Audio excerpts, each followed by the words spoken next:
केंद्रीय मंत्री संजीव बालियान जी को भी मंच पे आपने बुला के आशीर्वाद दिया है। सीधा 2024 के चुनाव से जोड़ के देखा जा रहा है कि वे अपने यहाँ से वो हाथ से बना हुआ वो लाए थे हमारे लिए, ठीक है।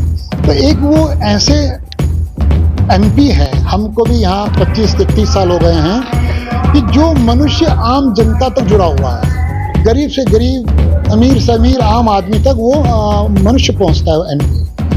हम इसलिए कहते हैं जो मनुष्य सब तक पहुँच करता है उसका साथ देना चाहिए। आज आपने उत्तराखंड वाली बात कही है, तो क्या कहना उद्देश्य था उत्तराखंड को लेकर कि कश्मीर बने जा रहा है? उत्तराखंड जो है ना, उत्तराखंड हिंदुस्तान के लिए बहुत संवेदनशील क्षेत्र है, क्योंकि वहाँ से चीन का बॉर्डर लगता है। चीन का बॉर्डर मेरे तो आसाम से भी लगता है, लेकिन आसाम से चीन के लिए दिल्ली दूर है, उत्तराखंड से दिल्ली चीन के लिए पास है।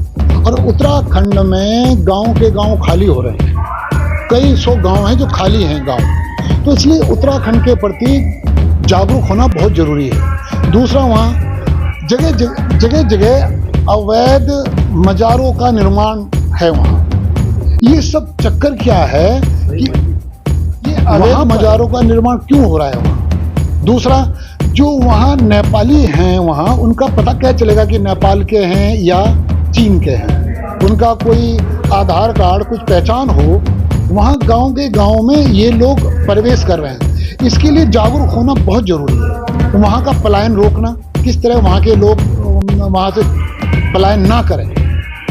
कुछ गांव तो ऐसे जहाँ एक भी आदमी नहीं है। जहाँ हमारा जन्म हुआ है मंचकोट गांव, वहाँ केवल तीन एक परिवार हैं केवल, बाकी सब कोई दिल्ली, कोई देहरादून, सब लोग निकल गए। अच्छा, एक आपने 22 तारीख वाली बात कही है कि दिवाली मनाए, दूसरी बड़ी दिवाली मनाए, तो उससे क्या ये है कि 500 साल के बाद अवसर आया। 500 साल, 1-2 साल नहीं, 500 साल बहुत बड़ा समय होता है, जिस समय एक स्वाभिमान की स्थापना हो रही है। माँ अहिल्याबाई होलकर यही चाहती थी कि जितने भी यहाँ हमारे मंदिरों का पुनः निर्माण हो, जो प्राचीन मंदिर हैं। इसी तरह राम मंदिर का निर्माण हो रहा है, स्थापना हो रही है। तो ये बड़ी दिवाली की तरह है, इसको बड़ी दिवाली की तरह मनाया जाए, धूमधाम के साथ मनाया जाए। क्या संदेश देना? बड़े किसान संगठन के राष्ट्रीय अध्यक्ष भी, किसानों की काफी समस्याएं हैं, उसको लेकर क्या आगे कोई?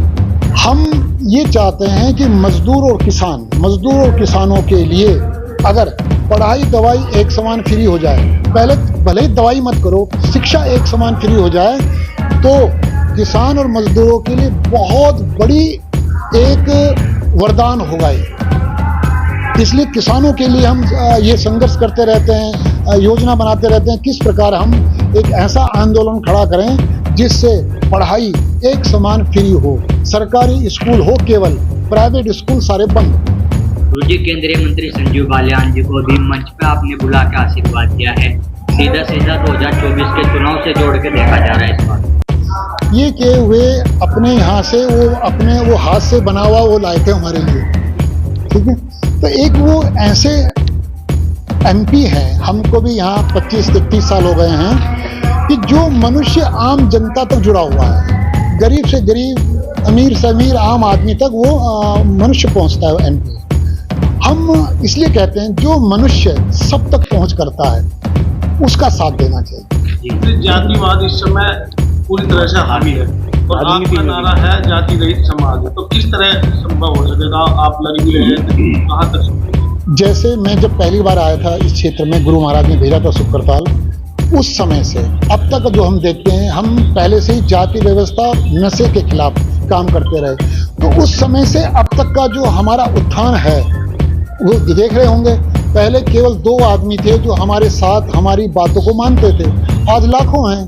तो इससे जाति व्यवस्था के प्रति हलचल तो हो रही है कि जाति व्यवस्था केवल भ्रष्ट राजनीति के लिए लाभकारी है। हम मनुष्यों के लिए, आम जनता के लिए, मजदूर किसान के लिए जाति व्यवस्था लाभकारी नहीं है। इसलिए हम कहते हैं जाति व्यवस्था सरकारी कागजों तक ही सीमित रखो, जाति का लाभ उठाओ, लेकिन दिल में जाति ना रखो।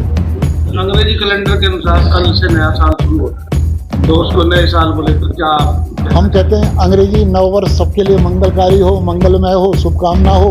ये अंग्रेजी नववर्ष, और फिर मार्च में हिंदू नववर्ष आएगा, उसकी शुभकामना पहले से दे रहे हैं। गुरुजी, आपसे बहुत काफी संख्या में लोग जुड़े हुए हैं, अभी चुनाव भी आ रहे हैं।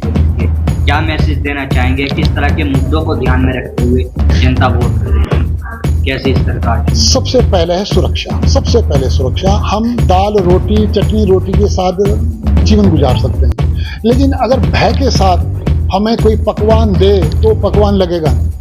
इसलिए पहली बात है सुरक्षा, उसके बाद विकास। ठीक है।